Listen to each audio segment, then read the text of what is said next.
My first guest tonight is one of Ireland's most loved broadcasters who had a ringside seat to some of the biggest moments in recent Irish history and who asked the questions we all want the answers to. Tonight, though, she's here to answer them herself. Would you please welcome Miriam O'Callaghan?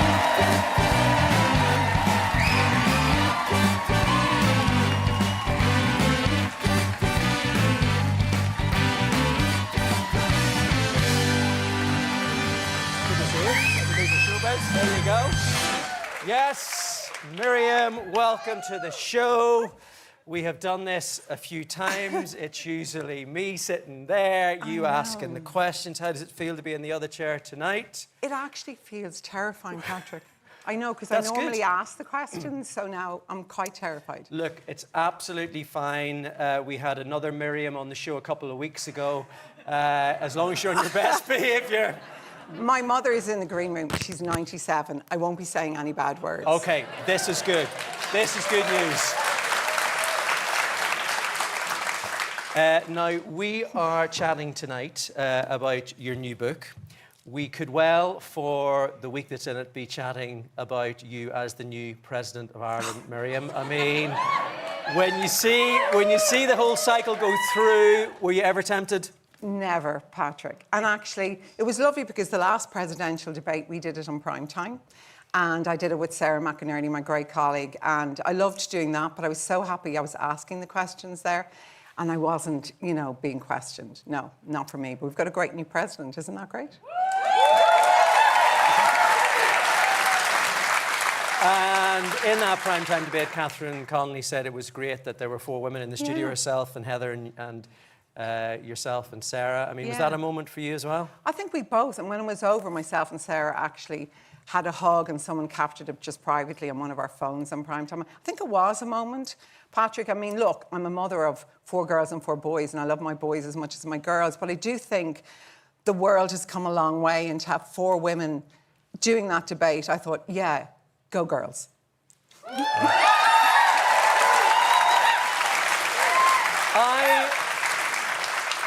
Whenever I see you do your job, you always seem to be the most confident person, always in charge, always on point. And I didn't realise until reading this book that teenage Miriam was a bit shy.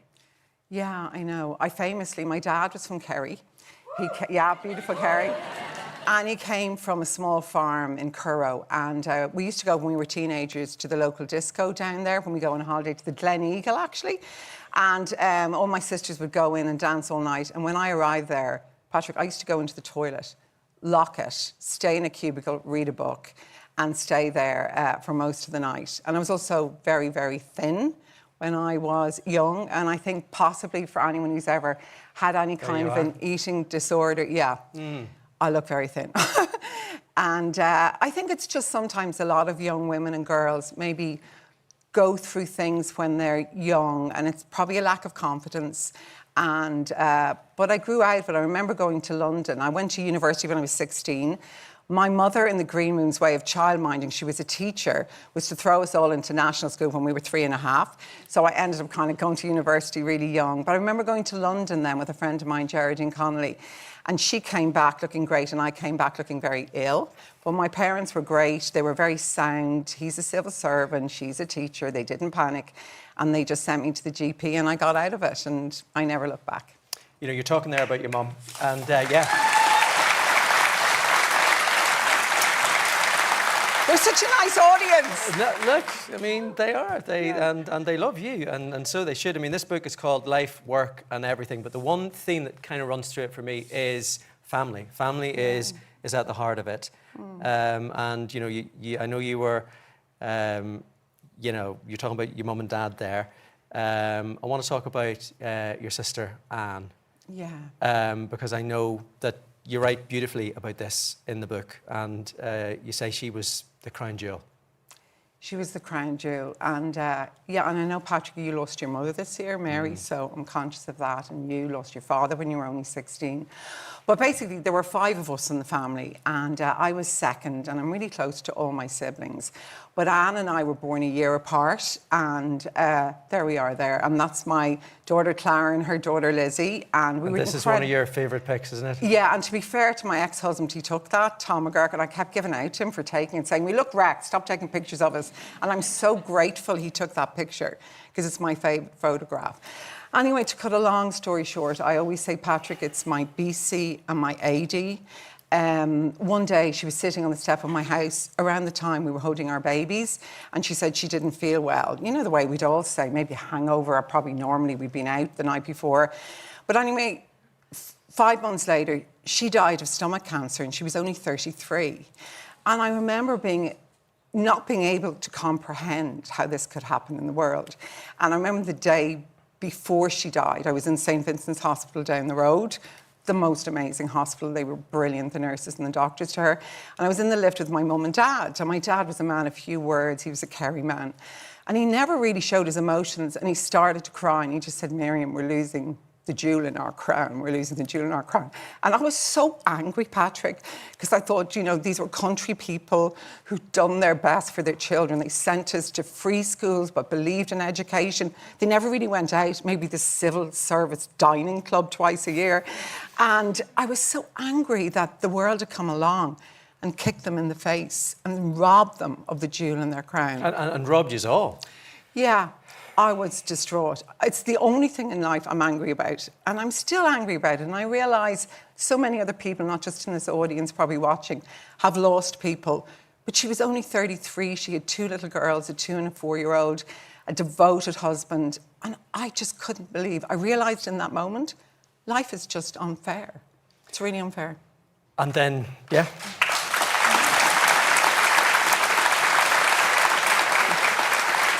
Then, 2 months after that, you buried your dad. I know. And, you know, after your dad died, that really was a moment, wasn't it, for you in terms of changing your life? Yeah, I kind of realised that this was it, Patrick, and that people die. And you can be the best person in the world. But, you know, this is it. And if you don't live your life to the full and take some charge of your own happiness, then maybe what's life about? So I did change. And my dad died 8 weeks after, and he was going out to get her little mass card printed, you know, her memory card, and he got a stroke and he died a few weeks later. And I remember my brother Jim phoning me. I was down in the West for a few days after Anne died, saying, Miriam, you have to come back up. Daddy's had a stroke, and he died when we were sitting around the hospital bed again. So my life changed, and then my marriage broke up. So I always say 1995 was my annus horribilis. You say that was a turning point. You know, in life you have to grab the chances you have, and you did. Yeah. You know, a second time around, you found love with Steve. A Belfast man. A Belfast man. That's where we look there. This is you guys on. That's you on your wedding day there. Yeah. I mean, that was a moment then where you took charge of your life and just ran with the ball. I did really run with the ball, yeah. And I worked with Steve in a programme called BBC Newsnight. I worked over in the UK before I came to Ireland. And I remember after Anne died, I had decided, you know, not to work for Newsnight as much. Deirdre Young, a wonderful woman in here, had recruited me back to Ireland. I was delighted to come back, send my 2 little girls, I had 2 at the time, to a national school, and then I had twins. And and this lovely deputy editor in Newsnight phoned me up called Karen O'Connor, and she says, Miriam, would you ever come back? You know, you've been grieving a long time now. This was June 95. She says, I have a lovely new Belfast producer working on Newsnight, and I think you'll get on great with him. And I thought, oh, God. And then she says, his name is Steve Carson. I thought, I was thinking, how will we get on? And we made a film about the Irish famine, the 150th anniversary. And we met in the museum in Strokestown, the Family Museum, where all love stories begin. And not. And he walked in, and I just thought, oh, he looked really kind. And a year later, we got together. But I wasn't looking for a relationship because I'd been with Tom, my first husband, since I was 19. So I was going to enjoy my freedom for a little while, just a little while. But the following year, we got together. You know, one of the things about doing your job is that the story can always just overtake life, can't it? You Yeah. can never decide when you're going to get that call. Yeah, what do you mean in terms? In terms of, you know, this stuff in the book here, you know, Yeah. you're writing about the christening Yeah, in the do you know book. why that's so interesting? Because I didn't write my book for years. To be fair to Penguin Ireland, they gave me a contract 20 years ago. I didn't sign it. I know, it took a while. I'm busy. And they never gave up on me. Patricia Deevy, in particular, my editor, never gave up on me. And she said, look, you could just write it about work. But when I sat down to write it about work, I realised that would just be a lie. And I asked people every day to open up to me like you do in interviews. And I thought, I have to be honest about my life. And when I went to write it, the opening it is, I remembered christening my baby son, Jack, on the 13th of August, 1998, the day of the Omagh bomb. And we were all in the house and we were having a great time. And I noticed more than usual what was going on because I was pregnant with my son, Daniel. And suddenly everyone in the room was on their pagers. It was before mobile phones really were in great use. And in about half an hour, Patrick, that party was empty of all the journalists because the Omagh bomb had gone off. And that was the worst thing that had ever happened. So I remember Noel Curran, my brilliant editor at the time, came up to me in my kitchen and he said, Miriam, how would you feel? It was a Saturday about going on air. We need to present a special prime time about the Omagh bomb because so many people have died. I said, of course. So I left that christening and I went into work. And there's no good reason, Patrick, to ever leave your baby son's christening except that. And I remember walking into the studio here and I'm conscious that there's so many people, all the guys around the cameras, Robbie there, who I love. And we'd all just celebrated the Good Friday Agreement a few months before and I came in. And just before I went on air, someone said in my ear, oh, a mother who's pregnant with twins has died and her twins had died. And I was thinking of my twins back at home dancing in their bouncing castle to the Spice Girls. So I realised in that moment I had to write about everything in my life or it would not be true. You write beautifully about it. Oh, thanks. You know, whenever you cover stuff like that, and, you know, you talk a lot about the North from Bobby Sands through to John Hume, what was that moment like covering the Good Friday Agreement? It was so emotional. I mean, look, you lost your father during the Troubles, and I think it's lovely. My youngest boy is now only 19. He has no memory of what went on up there, which is brilliant, isn't it? I think it's brilliant that generation has turned the page. Unbelievable. But on the day of the Good Friday Agreement, I covered a lot of the Troubles, Patrick, all through the 90s mainly. And you'd go and I always found, I don't know if you found this, like every house you went into, it was often a small house on both sides and you'd have the coffin in the corner of the small living room. And I used to think, this is just so tragic. And the one person I believe, there were many people involved, but my hero is John Hume. Wow, we and know I that campaigned,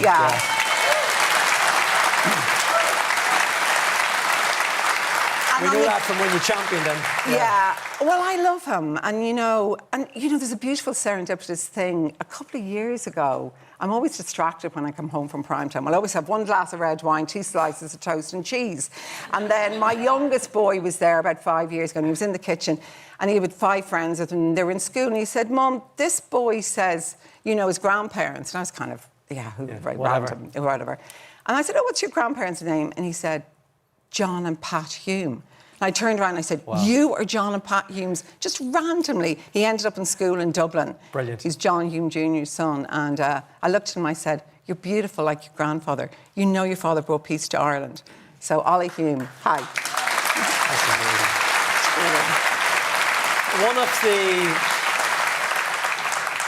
One of the many things that I love about you is that people you have this ability to ask them a question, and I know this myself, they just open up and tell you the truth. Like, what was the moment like whenever Leo Varadkar decided that he wanted to come and share something with you and share something with the rest of the country?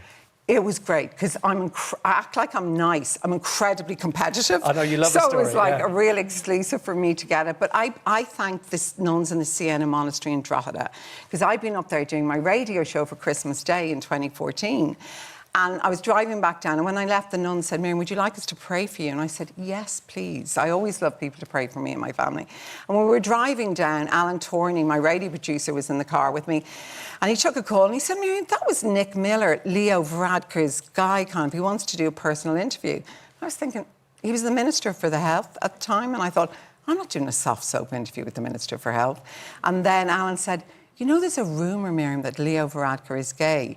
And that doesn't sound much today, but 10 years ago, that was a massive story. So it was arranged he'd come on a couple of weeks later, but Alan and Nick were incredibly polite, so no one ever discussed what he was coming on about. There was a suspicion he was coming on to say it. But I was doing prime time the Thursday night before, and I was doing an interview about waiting lists and the health service. And I thought, I need to know what's happening. So I had 30 seconds. My poor floor manager nearly had a heart attack. I ran across as I finished my interview with him to get him as he walked out the studio door. And I said, Minister, are you coming on my radio show on Sunday to say you're a gay man? He said, I am, Miriam. I said, excellent. You see, this is how you get the job done. Yeah. But what was that interview like? What was that moment like? It was, like all moments, it was chaotic. So, like, we go live at 10 in the morning on a Sunday, and at about, there he is, at about, I'd say 4 minutes to 10, he wasn't even in the studio. And even I was panicking. I thought, oh, jeez, where is he? So he came in and we all sat down. And then 3 men, my producer, Nick and Leo, with about 4 minutes to go, typical men, said, how are we going to do this? And I thought, oh my God, we're going live to the nation with quite a big story. So I said, it's your birthday, Leo, isn't it? He said, yeah, it is. I said, OK, I'm going to say to you, after about 12 minutes of whittering on about something, you're 36 today, it's your birthday. How come you've never settled down? I said, then you can say it.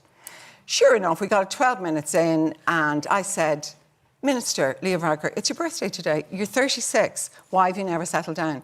He gave me a big, long, rambling answer for about 3 minutes and didn't say he was gay. So I looked through the glass with the radio, and everyone had their hands in their head because he wanted to do it. But you know that scary moment? I wasn't going to out him because I thought, maybe he's changed his mind. So I thought, you know, we have to think live. I thought, oh my God, what am I going to ask him? And I just said, well, if you ever did have a relationship, what kind of a relationship would you like? And he said, well, I think, Miriam, most people know I'm a gay man. And everyone around Ireland went, did he just say he's gay? And it was great. I was delighted for him. And of course that went, And that went full circle at Dublin Castle. Yes. With the marriage referendum. Yeah, that was a beautiful day. I'm always conscious as well, though, you try to be fair, Patrick, that a lot of people didn't vote for marriage equality, but most people did. There I am. Yeah, actually, they both proposed to each other, actually, Catherine Sapone and Anne Gilligan. It was just a magnificent day because it was full of people like older men who'd been couples for years and older women holding hands and crying, feeling they'd been really accepted. So it was a very emotional day. I feel very lucky to be there. Yeah. They're so nice. They're such a nice... I love this audience. They love you. They love you. One of the amazing things tonight is that all 8 of your kids are here. I was chatting to your mum, and the bat signal went up, and they're all here. And your mum's in the green room. I was chatting to her, and Steve's here as well. And you know, there they all are. Look, that's the gang there. Yeah, they just How cool is that? Yeah, that's them all there a few minutes ago. On a night like this, and you know, you're telling your story in this book, who's prouder, you of them, or do you think them of you? Me of them. My greatest achievement in my life is that I have 8 happy children.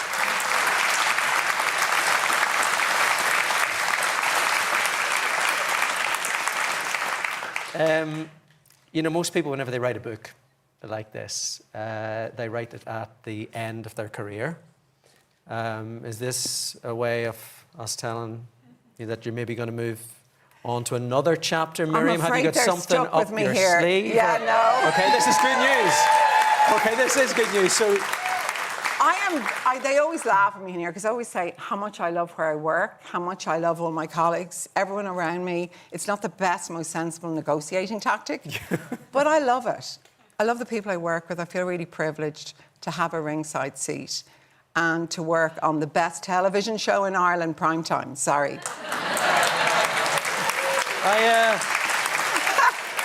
I think we're out of time. Miriam, it is a pleasure to have a ringside seat sitting talking to you here tonight. And and hearing your story and chatting so beautifully about it. This book is great. Miriam's book, Miriam, Life, Work, Everything, is published by Sandy Cove. It is available now. She will be in Eason, O'Connell Street tomorrow, 12 noon for a book signing. You're all welcome. Yeah, one more time, Miriam O'Callaghan.